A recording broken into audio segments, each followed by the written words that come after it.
ज्ञान रस YouTube channel पर आपका स्वागत है। आज प्रस्तुत है प्रताप नारायण मिश्र द्वारा रचित निबंध शिवमूर्ति का वाचन। इसे प्रताप पीयूष नामक पुस्तक से हम वाचन करेंगे। इस पुस्तक में प्रताप नारायण मिश्र जी के लेखों और उनकी कविताओं का संकलन किया गया है। रमाकांत त्रिपाठी एमए द्वारा यह पीडीएफ इंटरनेट पर उपलब्ध है और इसे डाउनलोड किया जा सकता है। इसकी शुरुआत में एसटी कॉलरेज, बिहारी और शैली की काव्य पंक्तियां उद्धृत हैं और इसमें निबंध के अंतर्गत विभिन्न निबंधों के अंतर्गत शिवमूर्ति निबंध है। यद्यपि यह शिवमूर्ति यहाँ पर इस पुस्तक में संक्षिप्त रूप में है और मूल रूप से यह पुस्तक शैव सर्वस्व के रूप में प्रकाशित हुई थी, शैव सर्वस्व नाम से। और इसमें शिवालय, शिवमूर्ति और शिव पूजा की मुख्य मुख्य बातों का गूढ़ार्थ बताया गया था प्रताप नारायण मिश्र जी के द्वारा। यह उस शैव सर्वस्व की तस्वीर है, उस पुस्तक की तस्वीर है मुख पृष्ठ की, जो 1890 में प्रकाशित हुई थी। इसी के अंतर्गत पूरी वो रचना है, जिसका छोटा सा हिस्सा है। एक हिस्सा शिव मूर्ति, शिवालय के बारे में पहले है, फिर शिव मूर्ति के बारे में है और फिर आगे। तो इस समय हम शिव मूर्ति निबंध का वाचन करेंगे यहाँ से। शिव मूर्ति। हमारे ग्राम देव भगवान भूतनाथ सब प्रकार से अकथ्य, अप्रतर्क्य एवं अचिंत्य हैं, तो भी उनके भक्त जन अपनी रुचि के अनुसार उनका रूप, गुण, स्वभाव कल्पित कर लेते हैं। उनकी सभी बातें सत्य हैं, अतः उनके विषय में जो कुछ कहा जाए सब सत्य है। मनुष्य की भांति वे नाड़ी आदि बंधन से बद्ध नहीं हैं, इससे हम उनको निराकार कह सकते हैं और प्रेम दृष्टि से अपने हृदय मंदिर में उनका दर्शन करके साकार भी कह सकते हैं। यथा तथ्य वर्णन उनका कोई नहीं कर सकता, तो भी जितना जो कुछ अभी तक कहा गया है और आगे कहा जावेगा, सब शास्त्रार्थ के आगे निरी बकबक है और विश्वास के आगे मनः शांतिकारक सत्य है। महात्मा कबीर ने इस विषय में कहा है, वह निहायत सच है कि जैसे कई अंधों के आगे हाथी आवे और कोई उसका नाम बता दे तो सब उसे टटोलेंगे। यह तो संभव ही नहीं है कि मनुष्य के बालक की भांति उसे गोद में लेके सब कोई अवयव का ठीक ठीक बोध कर ले। केवल एक अंग टटोल सकते हैं और दांत टटोलने वाला हाथी को खूंटी के समान, कान छूने वाला सूप के समान, पांव स्पर्श करने वाला खंभे के समान कहेगा। यद्यपि हाथी न खूंटे के समान है न खंभे के, पर कहने वालों की बात झूठी भी नहीं है। उसने भली भांति निश्चय किया है और वास्तव में हाथी का एक एक अंग वैसा ही है जैसा वे कहते हैं। ठीक यही हाल ईश्वर के विषय में हमारी बुद्धि का है। हम पूरा पूरा वर्णन व पूरा साक्षात कर लें तो वह अनंत कैसे, और यदि निरा अनंत मान के अपने मन और वचन को उनकी ओर से बिल्कुल फेर लें तो हम आस्तिक कैसे। सिद्धांत यह है कि हमारी बुद्धि जहां तक है वहां तक उनकी स्तुति, प्रार्थना, ध्यान, उपासना कर सकते हैं और इसी से हम शांति लाभ करेंगे। उनके साथ जिस प्रकार का जितना संबंध हम रख सकें उतना ही हमारा मन, बुद्धि, शरीर, संसार परमार्थ के लिए मंगल है। जो लोग केवल जगत के दिखाने को व सामाजिक नियम निभाने को इस विषय में कुछ करते हैं, उनसे तो हमारी यही विनय है कि व्यर्थ समय न बितावें। जितनी देर पूजा पाठ करते हैं, जितनी देर माला सरकाते हैं, उतनी देर कमाने, खाने, पढ़ने, गुनने में ध्यान दें तो भला है। और जो केवल शास्त्रार्थी आस्तिक हैं, वे भी व्यर्थ ईश्वर को अपना पिता बना के निज माता को कलंक लगाते हैं। माता कह के बेचारे जनक को दोषी ठहराते हैं। साकार कल्पना करके व्यापकता का और निराकार कह के अस्तित्व का लोप करते हैं। हमारा यह लेख केवल उनके विनोदार्थ है जो अपनी विचार शक्ति को काम में लाते हैं और ईश्वर के साथ जीवित संबंध रख के हृदय में आनंद पाते हैं तथा आप लाभकारक बातों को समझ के दूसरों को समझाते हैं। प्रिय पाठक, उसकी सभी बातें अनंत हैं तो मूर्तियां भी अनंत प्रकार से बन सकती हैं। और एक एक स्वरूप में अनंत उपदेश प्राप्त हो सकते हैं, पर हमारी बुद्धि अनंत नहीं है। इससे कुछ एक प्रकार की मूर्तियों का कुछ कुछ अर्थ लिखते हैं। मूर्ति बहुधा पाषाण की होती है, जिसका प्रयोजन यह है कि उनसे हमारा दृढ़ संबंध है। दृढ़ वस्तुओं की उपमा पाषाण से दी जाती है। हमारे विश्वास की नींव पत्थर पर है, हमारा धर्म पत्थर का है। ऐसा नहीं कि सहज में और का और हो जाए। इसमें बड़ा सुविधा यह भी है कि एक बार बनवा के रख ली, कई पीढ़ी को छुट्टी हुई, चाहे जैसे असावधान पूजक आवें, कोई हानि नहीं हो सकती। धातु की मूर्ति से यह अर्थ है कि हमारा स्वामी द्रवणशील अर्थात दयामय है। जहां हमारे हृदय में प्रेमाग्नि धधकी, वहीं हमारा प्रभु हम पर पिघल उठा। यदि हम सच्चे तदीय हैं, तो वह हमारी दया के अनुसार बरतेंगे। यह नहीं कि उन्हें अपना नियम पालने से काम, हम चाहे मरे चाहे जिएं। रत्नमयी मूर्ति से यह भाव है कि हमारा ईश्वरीय संबंध अमूल्य है। जैसे पन्ना पुखराज की मूर्ति बिना एक गृहस्थी भर का धन लगाए नहीं हाथ आती, यह बड़े ही अमीर का साध्य है। वैसे ही प्रेममय परमात्मा भी हमको तभी मिलेंगे जब हम अपने ज्ञान का अभिमान खो दें। यह भी बड़े ही मनुष्य का काम है। मृत्तिका की मूर्ति का यह अर्थ है कि उनकी सेवा हम सब ठौर कर सकते हैं। जैसे मिट्टी और जल का अभाव कहीं नहीं है, वैसे ही ईश्वर का वियोग कहीं नहीं है। धन और गुण का ईश्वर प्राप्ति में कुछ काम नहीं। वह निर्धन के धन है। हुनरमंदों से पूछे जाते हैं, बाबे हुनर पहिले। या यूं समझ लो कि सब पदार्थ आदि और अंत में ईश्वर से उत्पन्न हैं, ईश्वर ही में लय होते हैं। इस बात से दृष्टांत मट्टी से खूब घटता है। गोबर की मूर्ति यह सिखाती है कि ईश्वर आत्मिक रोगों का नाशक है। हृदय मंदिर की कुवासना रूपी दुर्गंध को हरता है। पारे की मूर्ति में यह भाव है कि प्रेम देव हमारे पुष्टिकारक, सुगंधम पुष्टिवर्धनम। यह मूर्ति बनाने व बनवाने की सामर्थ्य न हो, तो पृथ्वी और जल आदि अष्ट मूर्ति बनी बनाई पूजा के लिए विद्यमान है।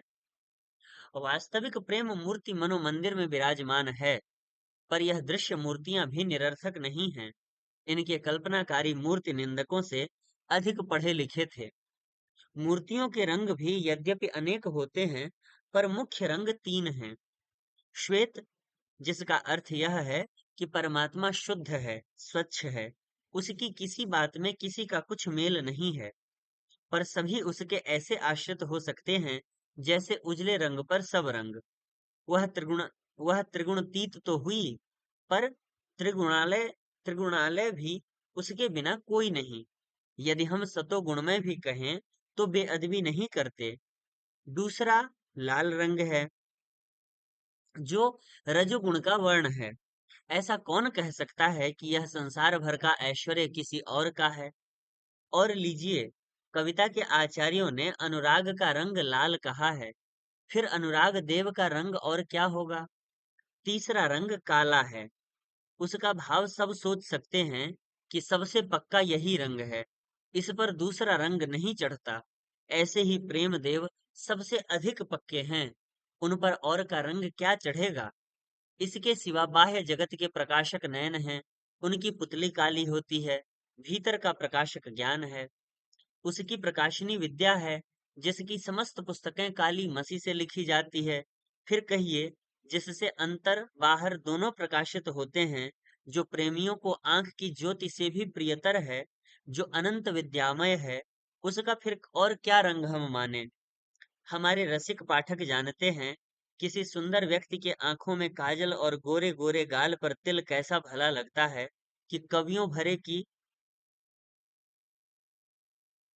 भरे की पूरी शक्ति रसिकों भर का सर्वस्व एक बार उस शोभा पर निछावर हो जाता है। यहाँ तक कि जिनके असली तिल नहीं होता, उन्हें सुंदरता बढ़ाने को कृत्रिम तिल बनाना पड़ता है। फिर कहिए तो, सर्व शोभामय परम सुंदर का कौन रंग कल्पना करोगे? समस्त शरीर में सर्वोपरि शिर है, उस पर केश कैसे होते हैं? फिर सर्वोत्कृष्ट देवाधिदेव का और क्या रंग है? यदि कोई बड़ा मैदान हो, लाखों कोस का, और रात को उसका अंत लिया चाहो, तो 100-200 दीपक जलाओगे, पर क्या उनसे उनका छोर देख लोगे? केवल जहां दीप ज्योति है वहीं तक देख सकोगे, फिर आगे अंधकार ही तो है। ऐसे ही हमारी हमारे अनगिनत ऋषियों की सबकी बुद्धि जिसका ठीक हाल नहीं प्रकाश कर सकती, उसे अप्रकाशवत न माने तो क्या माने। रामचंद्र कृष्णचंद्र आदि को यदि अंग्रेजी जमाने वाले ईश्वर न माने, तो भी यह मानना पड़ेगा कि हमारी अपेक्षा ईश्वर से और उनसे अधिक संबंध था।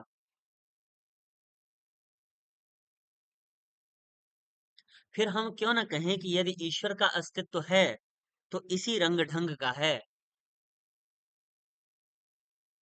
अब आकारों पर ध्यान दीजिए। अधिकतर शिव मूर्ति लिंगाकार होती है, जिसमें हाथ पांव मुख कुछ नहीं होते। सब मूर्ति पूजक कह देंगे हमको साक्षात ईश्वर नहीं मानते, न उसकी यथा तथ्य प्रतिकृति माने,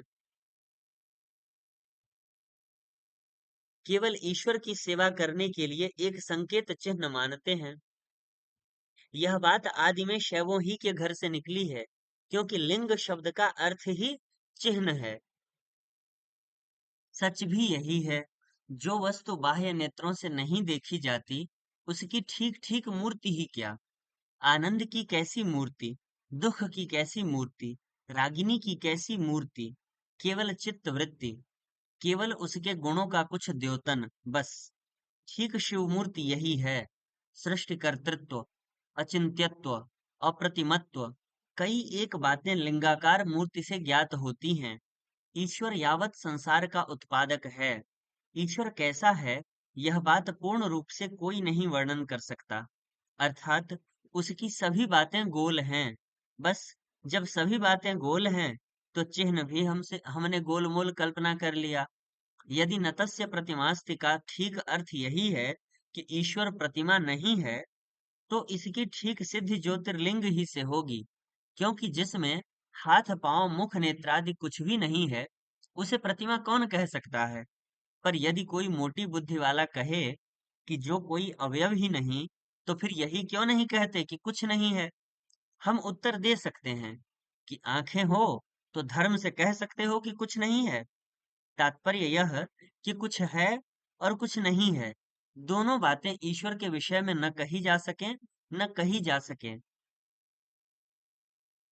और हाँ कहना भी न कही जा सके, न नहीं कही जा सके। और हाँ कहना भी ठीक है एवं नहीं कहना भी ठीक है। इसी भांति शिवलिंग भी समझ लीजिए। वह निरवयव है, पर मूर्ति है। वास्तव में यह विषय ऐसा है कि मन बुद्धि और वाणी से जितना सोचा समझा और कहा जाए, उतना ही बढ़ता जाएगा, और हम जन्म भर बका करेंगे, पर आपको यही जान पड़ेगा कि अभी श्री गणेशाय नमः हुई है। इसी से महात्मा लोग कह गए हैं कि ईश्वर को वाद में न ढूंढो, पर विश्वास में। इसलिए हम भी योग्य समझते हैं कि सावयव हाथ पांव इत्यादि वाली मूर्तियों के वर्णन की ओर झुके जानना चाहिए कि जो जैसा होता है, उसकी कल्पना भी वैसी ही होती है। यह संसार का जातीय धर्म है कि जो कुछ वस्तु हमारे आस पास हैं, उन्हीं पर हमारी बुद्धि दौड़ती है। फारस, अरब और इंग्लिश देश के कवि जब संसार की अनित्यता वर्णन करेंगे, तो कब्रिस्तान का नक्शा खींचेंगे, क्योंकि उनके यहाँ स्मशान होते ही नहीं हैं। वे यह न कहें तो क्या कहें कि बड़े बड़े बादशाह खाक में दबे हुए सोते हैं। यदि कब्र का तख्ता उठाकर देखा जाए, तो शायद दो चार हड्डियां निकलेंगी, जिन पर यह नहीं लिखा कि यह सिकंदर की हड्डी है, यह दारा की, इत्यादि। हमारे यहाँ उक्त विषय में स्मशान का वर्णन होगा, क्योंकि अन्य धर्मियों के आने से पहले यहाँ कब्रों की चाल ही न थी। यूरोप में खूबसूरती के बयान में अलकावली का रंग काला कभी न कहेंगे। यहाँ ताम्र वर्ण सौंदर्य का अंग न समझा जाएगा। ऐसे ही सब बातों में समझ लीजिए, तब समझ में आ जाएगा कि ईश्वर के विषय में बुद्धि दौड़ाने वाले सब कहीं सब काल में मनुष्य ही हैं। अतएव उसके स्वरूप की कल्पना मनुष्य ही के स्वरूप की सी सब ठौर की गई है। इंजील और कुरान में भी कहीं कहीं खुदा का दाहिना हाथ, बायां हाथ इत्यादि वर्णित हैं। वरंच यह खुला हुआ लिखा है कि उसने आदम को अपने स्वरूप में बनाया। चाहे जैसी उलटफेर की बातें मौलवी साहब और पादरी साहब कहें, पर इसका यह भाव कहीं न जाएगा कि ईश्वर आदि सावयव हैं, तो उसका भी रूप हमारे ही रूप का सा होगा, हो चाहे जैसा। पर हम यदि ईश्वर को अपना आत्मीय मानेंगे, तो अवश्य ऐसा ही मान सकते हैं, जैसों से प्रत्यक्ष में हमारा उच्च संबंध है।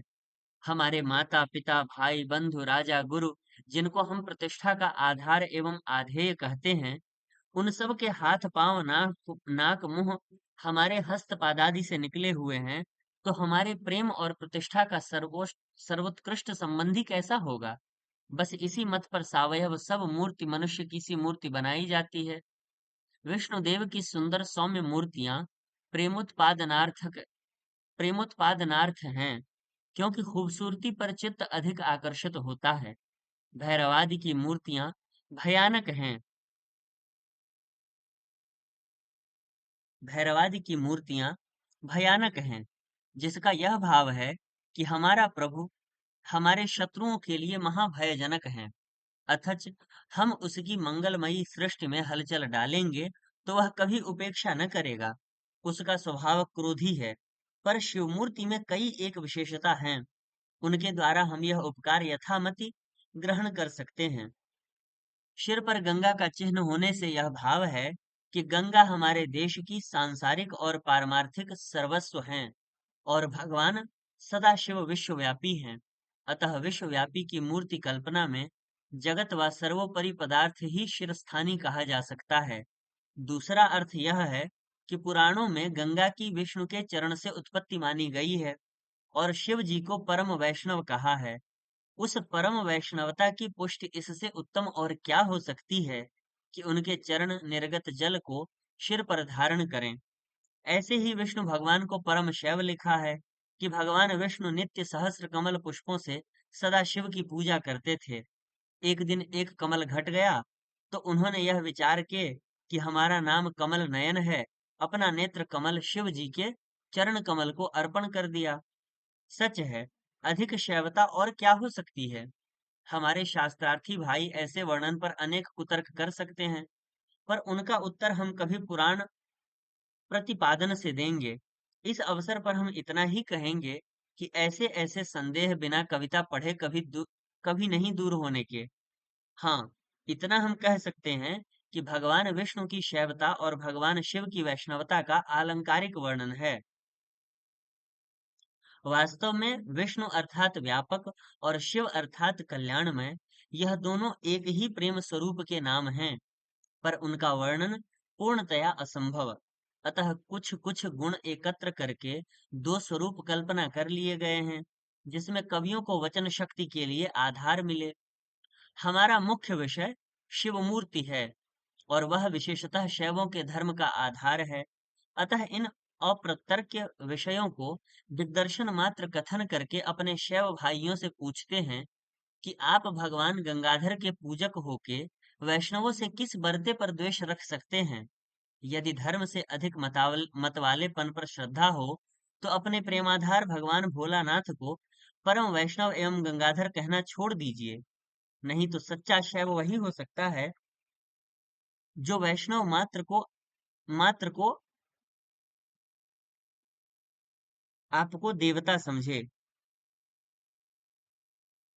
इसी भांति यह भी समझना चाहिए कि गंगा जी परम शक्ति हैं। इससे शैवों को शाक्तों के साथ विरोध भी अयोग्य है। यद्यपि हमारी समझ में तो आस्तिक मात्र को किसी से द्वेष बुद्धि रखना पाप है, क्योंकि सब हमारे जगदीश ही की प्रजा हैं, सब हमारे खुदा ही के बंदे हैं। इस नाते सभी हमारे आत्मीय बंधु हैं। पर शैव समाज का वैष्णव और शाक्त लोगों से विशेष संबंध ठहरा, अतः इन्हें तो परस्पर महामैत्री से रहना चाहिए। शिव मूर्ति में अकेली गंगा कितना हित कर सकती हैं, इसे जितने बुद्धिमान जितना विचारें, उतना ही अधिक उपदेश प्राप्त कर सकते हैं। इसलिए हम इस विषय को अपने पाठकों के विचार पर छोड़ आगे बढ़ते हैं। बहुत मूर्तियों के 5 मुख होते हैं, जिससे हमारी समझ में यह आता है कि यावत संसार और परमार्थ के तत्व तो 4 वेदों में आपको मिल जाएगा, पर यह न समझिएगा कि उनका दर्शन भी वेद विद्या ही से प्राप्त है।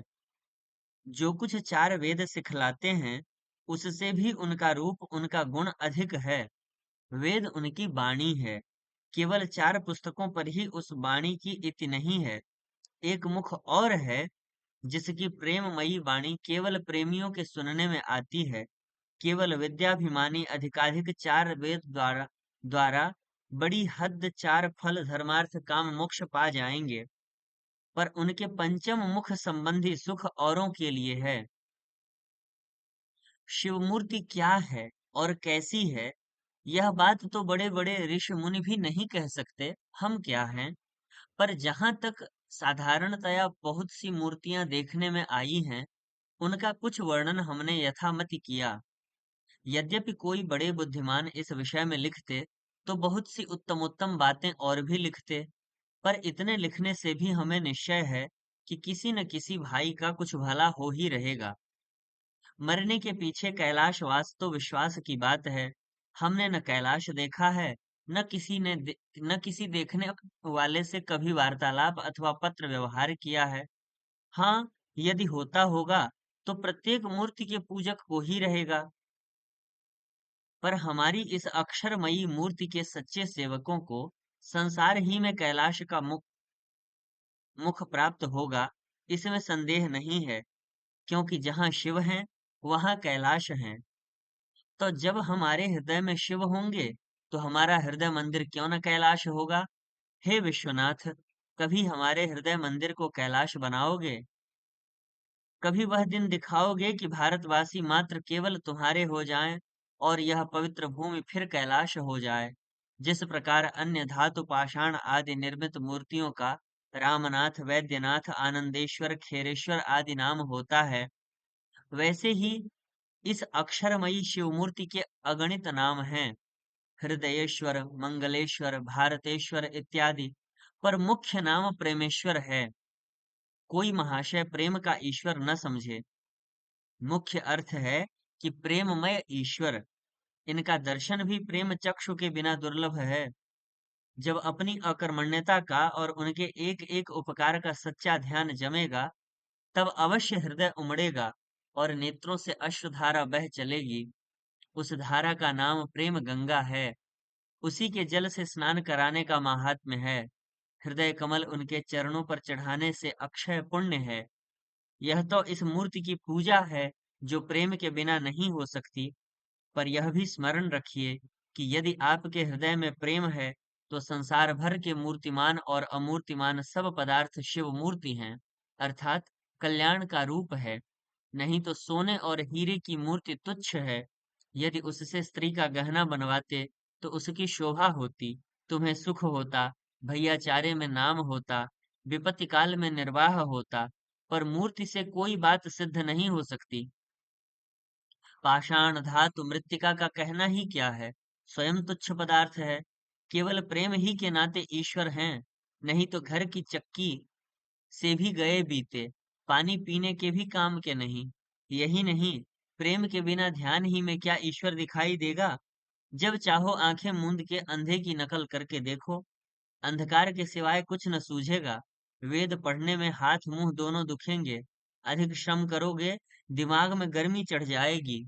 खैर, इन बातों के बताने से क्या है। जहां तक सहृदयता से विचार कीजिएगा, वहां तक यही सिद्ध होगा कि प्रेम के बिना वेद झगड़े की जड़, धर्म बेशिर पैर के काम, स्वर्ग शेख चिल्ली का महल, मुक्ति प्रेत की बहिन है।